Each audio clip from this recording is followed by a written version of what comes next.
et maintenir la paix et la stabilité à l'intérieur du pays. Tel est le rôle régalien des forces armées de la République démocratique du Congo FARDC. Pendant cette période de guerre où la République démocratique du Congo est menacée par l'AFC M23 avec l'appui de l'armée. Bonjour Naba Congolais surtout. Bonjour Naba Obapona, ma chaîne Nabiso BM Télévision. Pour vous informer, je sais que vous êtes très nombreux. Oyo, Bobande Rosela, direct Nabiso Mkona Lilo. O na okende na kopesa biso tout. Bambote place Bouzali. Et Boye Basolo était Moka Nabiso, la République démocratique du Congo. Tous en quatre sont traversés Makamboumoi et Belé. Parmi les points de la Lelo, alors, il y a fermeture, il y a tous les ports illégaux. Tous les ports illégaux,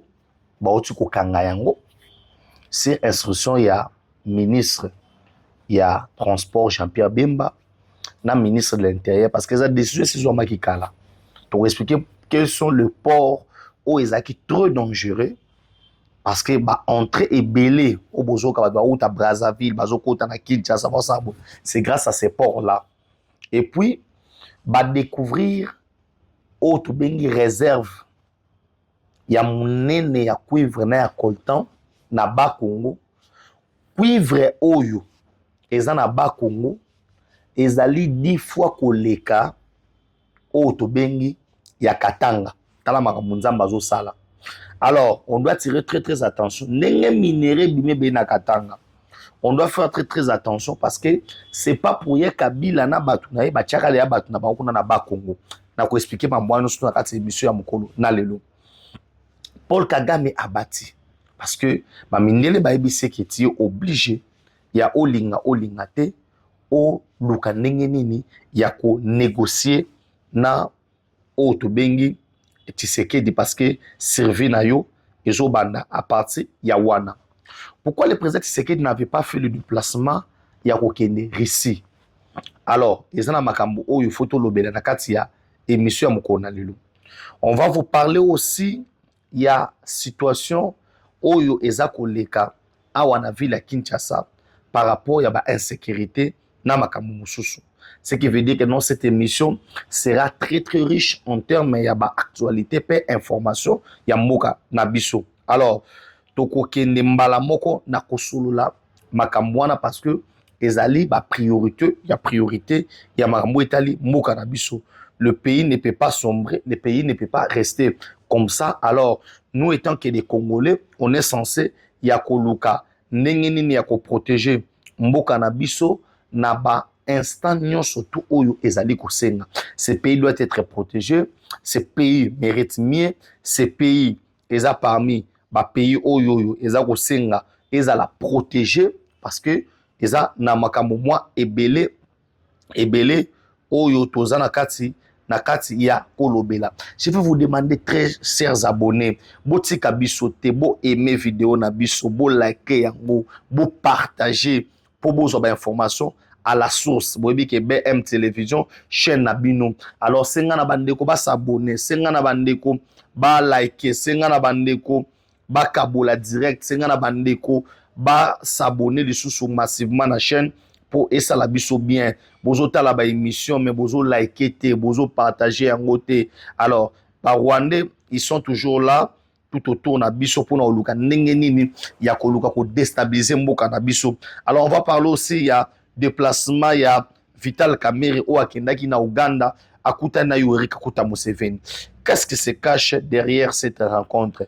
Ba propos tenu et pas Vital Kamerhe na ochela binongo à l'intégralité na kati émission ya mkona lelo. Alors vous allez vous-même juger. Alobaki bien, alobaki mabe. Alors ekozana bino ba abonné na biso nde beaucoup juger yango. Alors, pour moi, à l'instant, nazo senga na biso, to continuer ko aimer, to liker, to partager émission na biso pour essa la biso tellement kitoko. Parce que nous n'avons pas 4, 5 makambo sala. Nous savons que la République démocratique du Congo comme état moka na biso, na bandimba la moko. Maintenant, là où je vous parle, il y a des choses où il faut tout expliquer à bas Congolais. Qu'est-ce que nous devons expliquer à bas Congolais dans Oyo? Le président Tshisekedi, qui est le garant de la nation, le garant de bon fonctionnement des institutions, a eu un problème moko. Problème moi les alignés. Lorsque le président Tshisekedi a joué pouvoir, le président pensait que Mamouessa mandé ça marabapoto. C'est que le président Oya Longwe, Oya Zongeli, alors Oyo Loko a Zongeli, Tozala na démocratie. Alors, comme étant ancien président, à cause de Bilanga, à cause de Souki Peningeni, c'est comme ça que le président Tshisekedi pensait que Makambu ya démocratie et Kozala, Lokola, et Zakana monde, il y a occidentaux que après pouvoir au côté Kalanayo, ancien président, ndenge pe président mona qui on a payé mususu Afrique. Lokola ba Ghana, lokola ba Ghana, lokola ba pays lokola ba Ghana, oui, ba pays lokola ba Afrique du Sud, ba pays moi qui au peut mona qui on a ancien président, ba pays lokola ba Tanzanie wana, ba Zambie, ozo mona que les anciens présidents, ba fanda na bango pe baza à l'aise. C'est ce que le président c'est qu'il pensait. Or, au Congo, n'est-ce pas, c'était pas le cas. Na Congo, ezaki ka bongote. Tout le monde a célébré l'alternance pacifique, pensant que après la présidence, l'ancien président a Rokende a Yosa Mamounaye. Alors, le roi Kabila Zagina Bakinga Kati Bakashamata Boye, on se disait que non, l'ancien président a Kendovanda Sane Babilanganaye, Asane Makamususu, il va clore avec ce qu'on appelle la politique active. Or, ce n'était pas le cas. Na RDC, Ezalaki Ndeke, lorsque nous on parlait de l'alternance pacifique, Kabila tiki pouvoir, Basali remise et reprise na président Tshisekedi, Kabila yé déjà na Batounaye. Kabila préparé comment yé a kozonga na pouvoir. Cette fois-ci, par les voies ya ba armes. Oui, oui. Azo préparé, nengeni na kozonga na pouvoir, mais mbaloyo na nzela ya Minduki. Minduki ne mutoko edeye, azonga na pouvoir. Comment il a pu faire ça? Na niveau ya ba ferme nyonso, bokabu la partie oyo. Oyo Kabila zaki nango. Na RDC, Kabila abomba Minduki. Le rôle a plan B na ye. Comme avant le roi pouvoir, basala réunion, il y a 3 personnes. Hippolyte Kanambe Kazembere Otobenga Kabila, Denis Sassou Nguesso, na Paul Kagame. Sassou Ebisaye naza na expérience ya makambo. Na botolaka lisuba pouvoir. Alors, ne vous en faites pas. Na ebindeli na encadrer, na encadrer yo comment ozonga na pouvoir. Kobanga na ote, bolekisa alternance pacifique. Alors, vous gardez au satire na yo en termes ya ba pilier à pouvoir. C'est qu'il dit atikala comme étant étiquette. C'était ça le plan. Bandeko emelenga vidéo kabole langa direct. Alors parmi babisika oyo Kabila azana posa ko zala actif. Ba entrer na ba sorti et zana niveau ya ba frontière. Entre autres, ba frontière maritime. Ba port, mabongo. Oyo parce que nous partageons un boulevard commun avec le pays ya Denis Sassou Nguesso. Oeza Congo Brazzaville. Nous partageons un boulevard mo ba benga fleuve Congo. Alors, ezana bisika mususu na niveau fleuve Congo. oyo kokatisa Brazzaville otambwa likola mabanga eza. Il y a beaucoup de entrées entre biso na Congo Brazzaville kobandana ba province oyo Congo central, Grand Bandundu, Équateur, Kinshasa. Toza ko partager na bango mama na ba kilomètre commun oyo ata tolobi te tozala obligé ya oyebisa bino ke eza parmi ba pays oyo ekoki ko déstabiliser RDC na un temps record. Pourquoi je parle ça? Parce que tozana bango bongo. Et cette histoire ya biso na bango babengaka yango, ce sont des frontières naturelles. Benjamin Lobinini, frontières naturelles. Et ça, ba frontières naturelles. Oyo nzamba chango bongo. Toko tombola jamais Congo Brazzaville to tche bupanze. Alors, profitant maintenant de cette situation géographique. Oyo sala ke biso na bango tozala na frontière commun.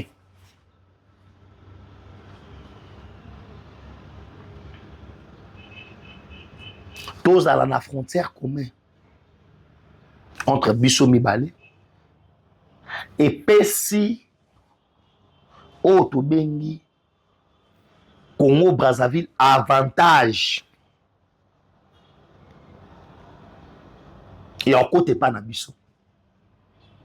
Alors, qu'est-ce que Jean-Pierre Bemba fait aujourd'hui? Jean-Pierre Bemba andimi kokanga tous les ports illégaux oyo Joseph Kabila abandé ko profiter pour déstabiliser ville à Kinshasa. Rappelez-vous que na niveau ya libongo ya Baramoto, bayebi libongo ya Baramoto à Kinshasa bayebi, libongo ya Baramoto eza ko se situer pembeni ya prison ya Ndolo. Il y avait des Rwandais balata bateni lokola ya ba garde républicain baye ti na prison. Ba bibi soto au sala relève. Moko na bango atali bango bino. Sobo otala boyo sala relève. Awa. Na benga kasi konzi na biso. Parce que relève to sango ROT. Les temps au kabenga mokonzi wana. Bande wa bande okima. Massa c'est bêta boka lisolo wana. C'est pour vous dire quoi? Kabila na batu na ye ba échoué dans ces moments oyo. C'est pourquoi Jean-Pierre Bemba n'a pas tardé ya ko kanga ba port illégaux oyo et bandeki ko aider bandeko. Le pays courait des énormes dangers. Tout le monde courir danger au Saranate. Avec l'accès à la frontière via le port. Tout le monde courir danger au Saranate. Moi, je me demandais toujours comment Kabila n'est plus au pouvoir. Comment on doit laisser Bango Bazalana accès à la port. Mais c'est quand on est à frontière. Dernièrement, awa. Paucho kanga minduki. Minduki. Ya mike tebele. Tebele. Et minduki obakanga kiwa. Et ça qui pour un objectif. Vous pensez que place où Hippolyte Azali a eu occasion.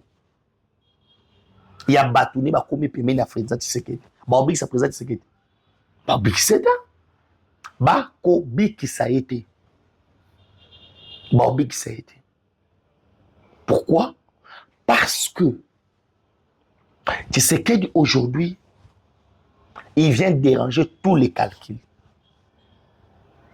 Selon le calcul, oyo ba Rwandais basalaki na o bazokutana nango sur terrain et bouleverser bango. Oui, aimez la vidéo, likez, partagez. Jean-Pierre Bemba a un avantage moko. Soboye barati. Jean-Pierre Bemba pendant moment ya rébellion. Ba Rwandais ba ngaba bomaye. Oui. Batanta roboma Bemba 15 fois. Soki Bemba a survécu parce que Bemba zaki na ba Ougandais. Entre autres, les qui propre. Ngarugera, Kinzera, Nani, Kakuta. Azali, les qui a Yuri Kakuta Museveni. Quand Bemba zo bunda rébellion, awa na RDC, mwana Museveni, azali na soda ya mulungu. Na nimite kakoma ekuta ta soda.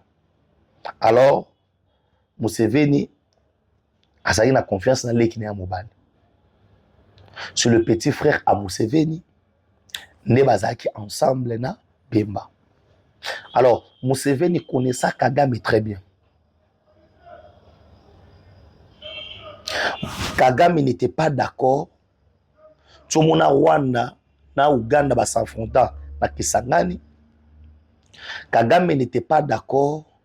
Azaki d'accord na Museveni que Museveni mette devant rébellion na RDC un Congolais.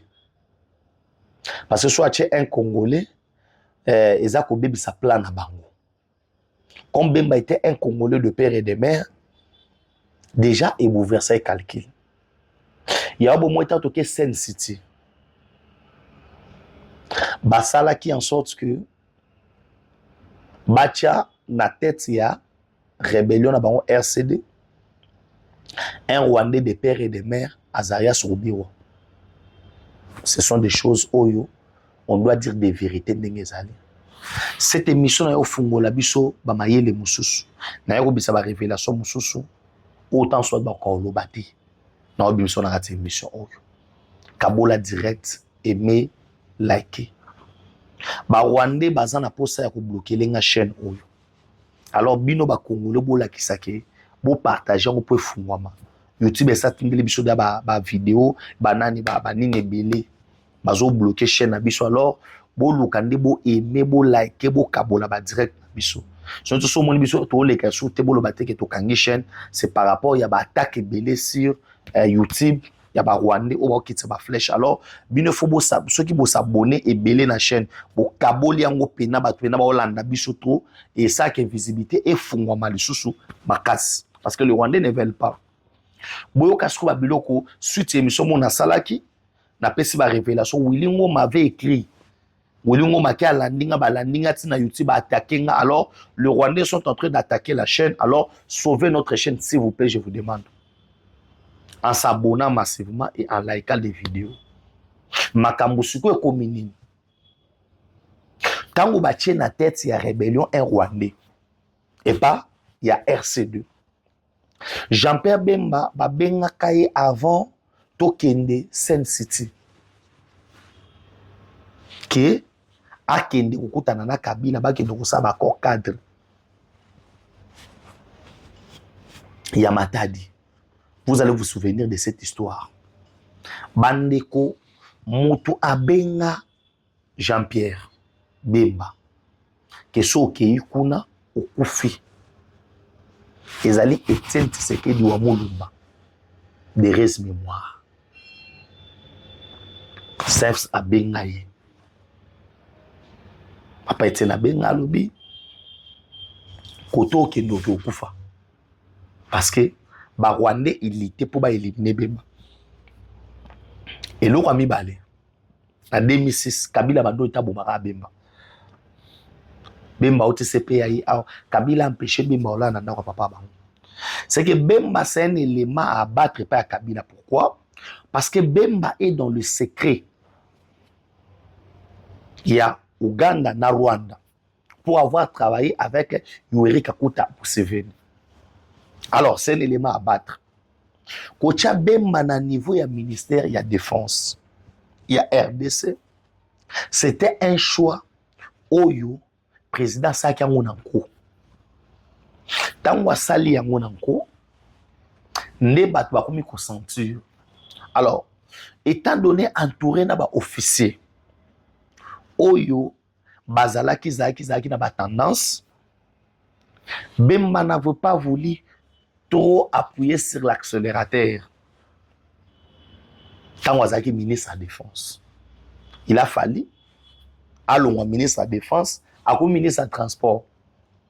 Mais là, les gens ne comprennent pas.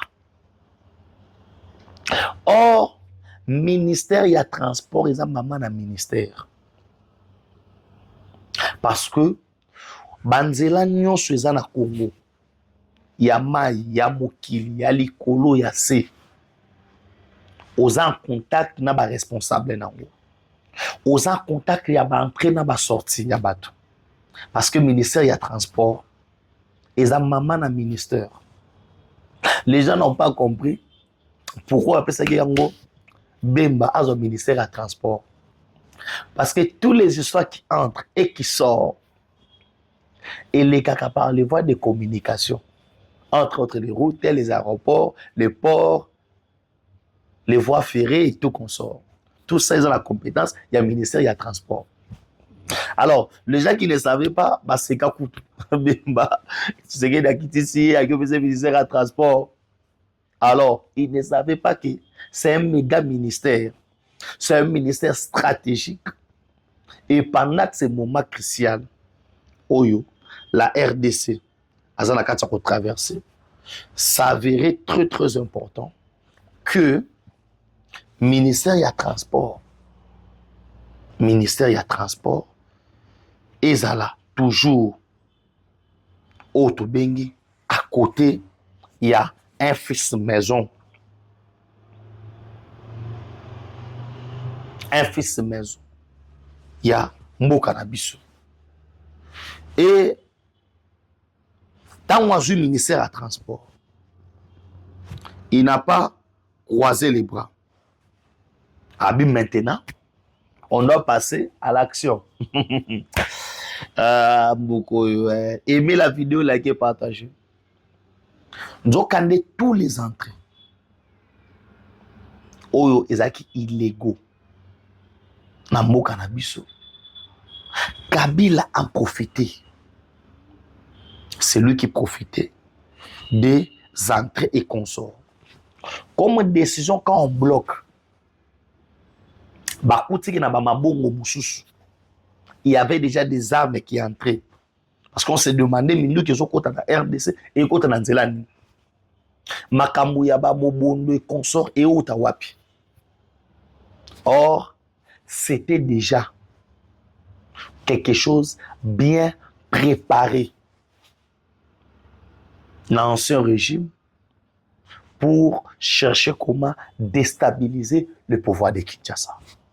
Alors, bravo na le chairman Jean-Pierre Bemba Kombo pour la décision prise par rapport à ba port nous illégaux. Ah non, Sabino Awa, vous allez voir des vidéos. Bakangi mindo qui belé. Il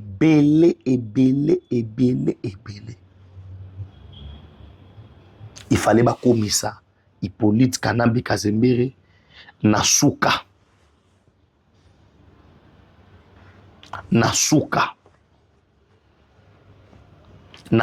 parce que les gars, il fallait akoma Nasuka. Et le col a commis Nasuka. Na minute oyo, les Congo sort gagnant. le Congo sort gagnant. Il y a Babitumba Oyo, Tobundi, Tongo, Midi pourquoi? Pour avoir la réussite. Il y a Oto Bengi Mboka na biso. Na keine eloko mibale. Très chers internautes, on est là. On est là. On ne doit pas faire les histoires comme si nous ne comprenons pas Mamouné Zokende. Mais les Congolais doivent être debout. Debout, Congolais. Nous devons être debout, unis, comme un seul homme pour définir l'avenir de notre pays. L'avenir de notre pays dépend de nous les Congolais. Et dépend de Bato Moussouté. Ça ne dépend ni des Américains, ni à Banane, ni à Banane. Mais l'avenir du Congo dépend de la bonne abisso ba Congolais. Na bandi mbala moko. Ah, toza koloba awa. Le Congo a la bonne voie. Pourquoi? Lélo, vous allez comprendre que les Américains, baza plus que déterminés. Le président Tshisekedi, il fallait qu'il y ait une cérémonie avec Mounene à niveau de Russie. Bon, a quitté. Parce que au finish, on doit donner au Tobengi position claire. Dans la minute où la Chine nous a décidé. Chine a zali partenaire, il y a Baris. La Chine nous a décidé pourquoi? Le président Tshisekedi est parti en Chine pour Naruluka partenariat. Oyo engaki est ramené biso na récite et consort.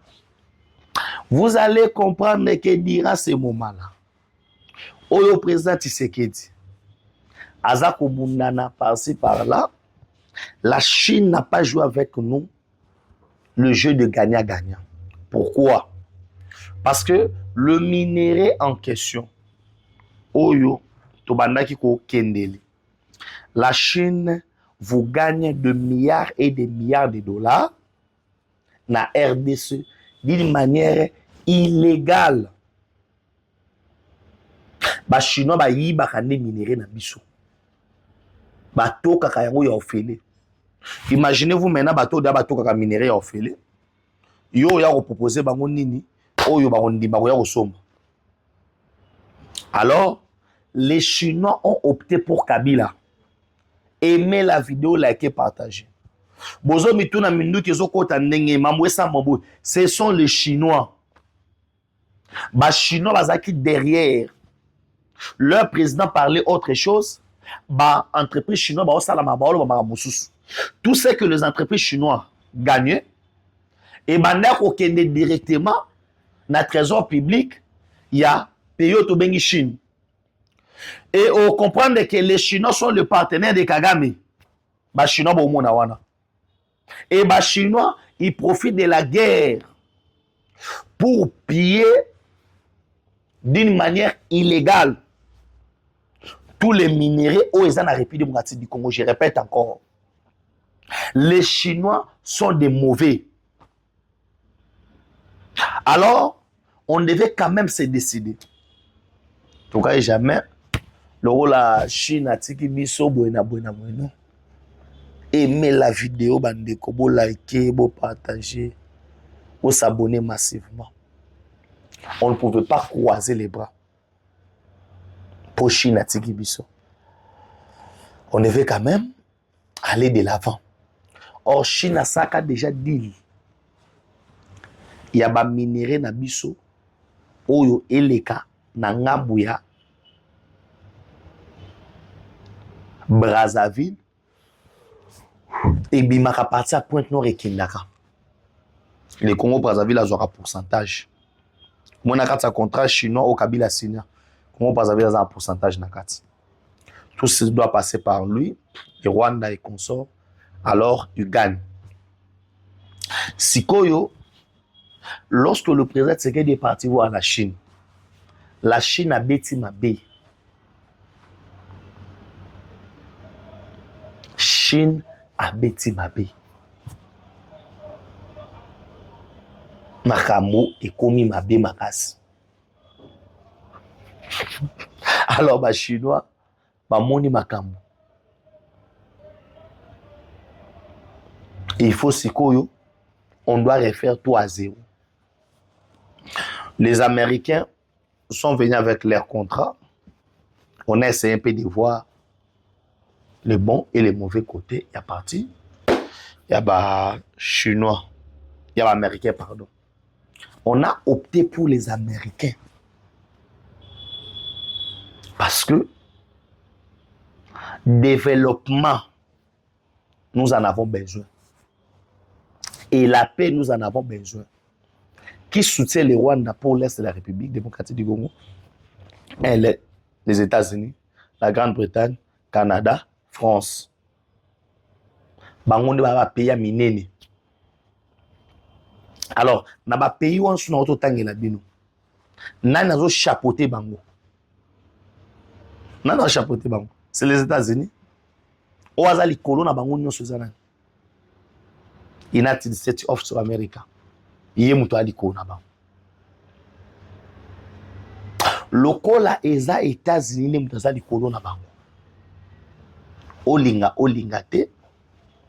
Si nous avons les États-Unis vont influencer les décisions et pas yaba pays wana nyosoto. Les États-Unis vous financent le Rwanda à hauteur de milliards de dollars. Il y a des officiers rwandais qui sont formés aux États-Unis. Il y a des matériels militaires rwandophones oyo et outande les États-Unis. Parce que il y a des matériels anti-aériens oyo ba américain ba doté yango na ba rwandais. Il y a un pays qu'on appelle Mozambique où il y a un centre là-bas, on forme ba pilote, ba commando et pas ba français na ba américain. Rappelez-vous il y a cette histoire ya Malanga. Malanga était à niveau ya Mozambique. C'est là où il a tout manigancé pour m'envoyer les coups d'État. Bon, moni lelo les États-Unis a payé un prix fort pour la libération ya mwana ya Malanga et ses citoyens américains. Pourquoi? Parce que ces gens-là avaient des secrets par rapport à base au ya monene, bon bah tiens à niveau ya Mozambique. Alors, c'est au niveau ya Mozambique. Les places, ba plan soit ma salamaka. Alors, les Américains olingate, ils ont de l'influence. Les Américains ont de l'influence. Nakati. Il y a politique. Il y a monde par d'une manière particulière dans la région à Grand Lac. Et les États-Unis ne peuvent pas le ce grand Congo avec toutes ses ressources. Oh, lilo et Congo perturbé position à Bango. Il y a grande puissance. Bakoti Kayango jamais. Je dis bien jamais et pas Baris, tu es pas Bar chinois. Ne vous trompez pas. Et vous allez maman na guerre mondiale. Oyo. Et vous allez déclencher. Maman na guerre mondiale. Chobati Kiango Bongo.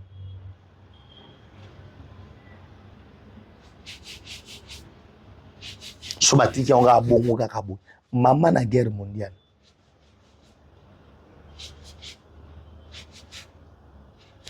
Ba Américain ba olinga jamais.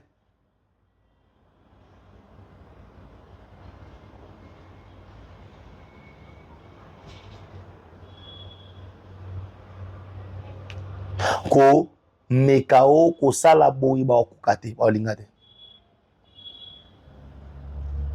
ba kolingate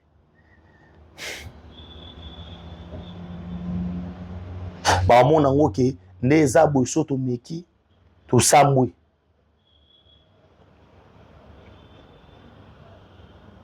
Alors baolinga ta mokolo moko te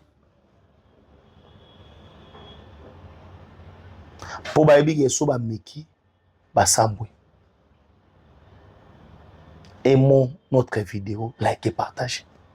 Raison pour laquelle Kagame est obligé de négocier.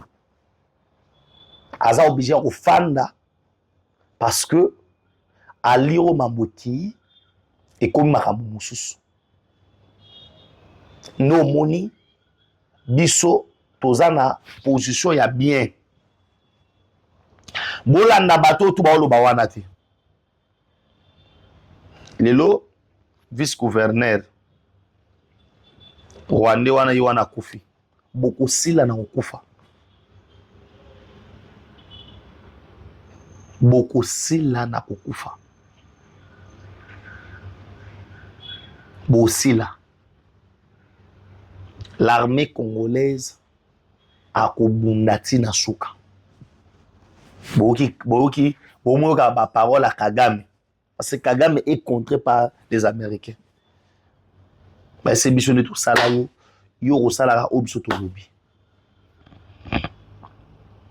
Je ne vois pas un Kagame lelo na force na position de nini non. Oh toi ba ganga na ya ba Rwanda komi likona bino bwena bo. Ce sont des mensonges.